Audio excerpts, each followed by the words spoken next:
All right, so continuing with Ephesians 5, husbands, love your wives as Christ loved the church and gave himself up for her, that he might sanctify her, having cleansed her by the washing of water with the word. That's baptism, by the way. So that he might present the church to himself in splendor, without spot or wrinkle or any such thing, that she might be holy and without blemish. In the same way, husbands should love their wives as their own bodies. He who loves his wife loves himself, for no one ever hated his own flesh, but nourishes it and cherishes it, just as Christ does the church, because we are members of his body. And then Paul quotes Genesis, therefore a man shall leave his father and mother and hold fast to his wife, and the two shall become one flesh. This mystery is profound, and I am saying that it refers to Christ and the church. However, let each one of you love his wife as himself, and let the wife see that she respects her husband.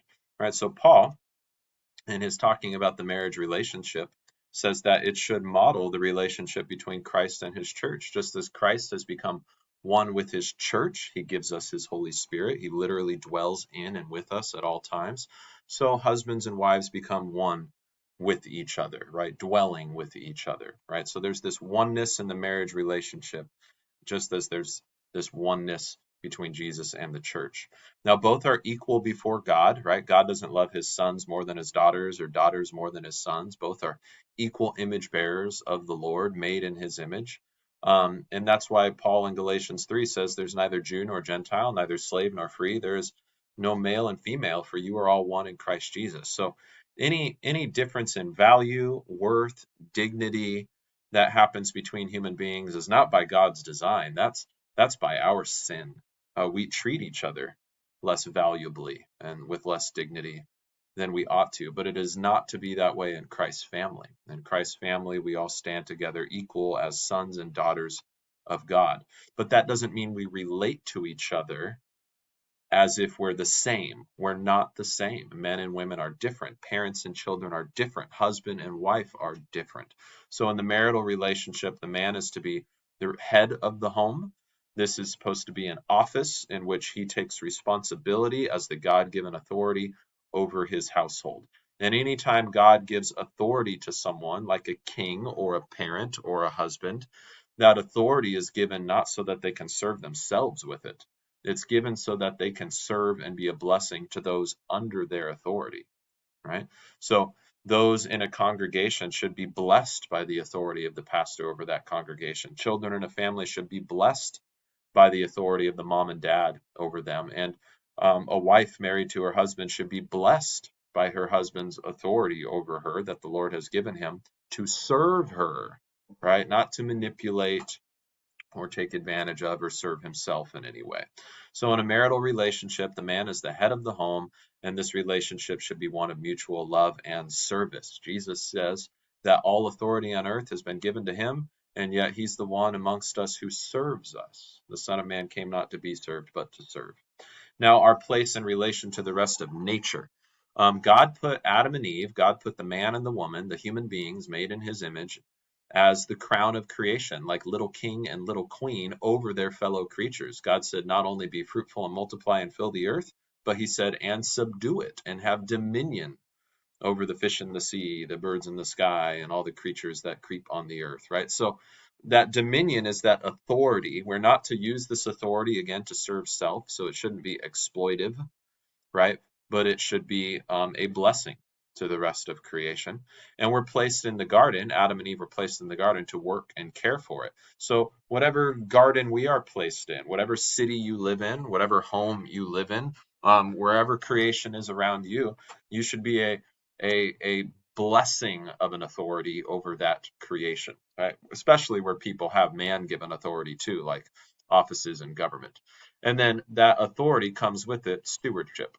So stewardship is this idea that the authority is really a responsibility to care for the needs of others. And Jesus constantly is putting the needs of others before himself, even his own life. And we are taught to consider the needs of others first. So human beings are to consider the needs of their human neighbors first and foremost.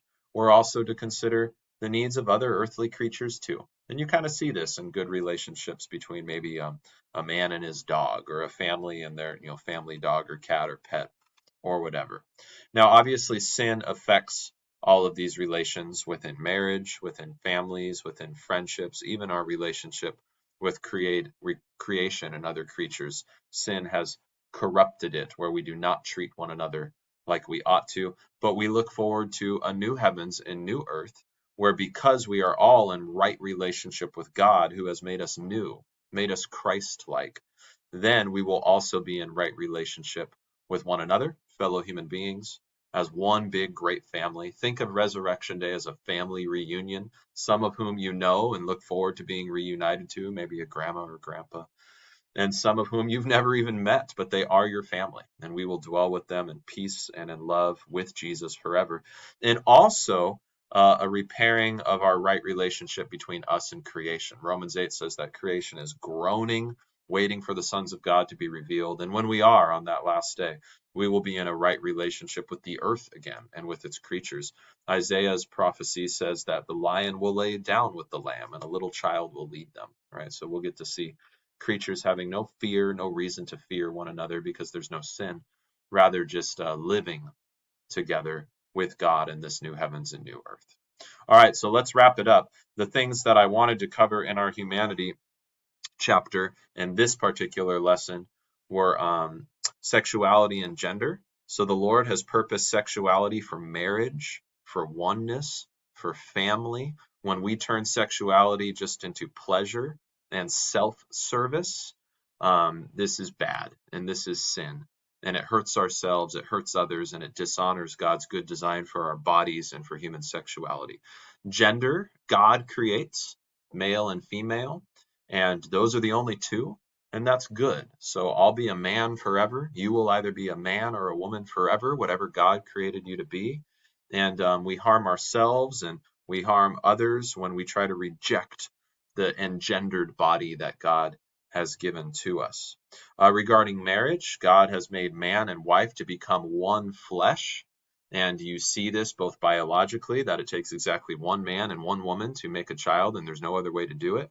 Then you also just see this in God's word, right? That marriage has this very narrow definition of a man and a woman, and outside of that, the Bible calls it sexual immorality. And then finally, our relationship with other created things, right? We are set as king and queen over creation, and we are to hold that responsibility with all care and love. Sin has damaged all of this. In Christ, we are forgiven of all of our sins. And in Christ, we are promised also to be made new. Jesus redeems not only our bodies, he redeems our souls, and he redeems all creation. When he comes back, he makes all things new.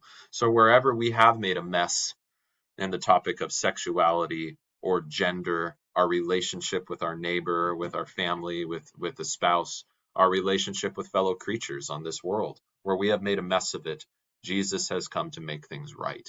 And by grace through faith in him, all things will be made right, including ourselves. We look forward to heaven.